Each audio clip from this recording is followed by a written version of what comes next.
High বন্ধুরা, তোমরা কেমন আছো? আশা করি খুব ভালো আছো। আর এই দেখো, আমি আজকে একটু তাড়াতাড়ি কাজটা নিয়ে বসে পড়েছি, কেননা হাতাটা হওয়ার জন্য তাড়াতাড়ি বসে পড়েছি। দেখো তোমরা কি করছো বলো? আমি তো কাজ নিয়ে বসে পড়েছি, তোমরা কি করছো বলো?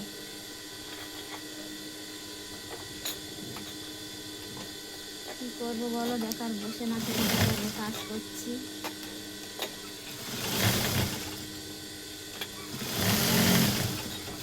হয়ে গেছে কাঁটাটা।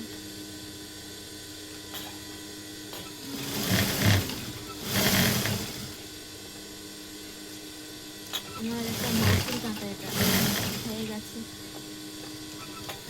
আর কাঁটা দিলে না সব ব্যস্ত লাগিয়ে দেয় যে তাড়াতাড়ি দাও, বোমা হয়ে গেছে।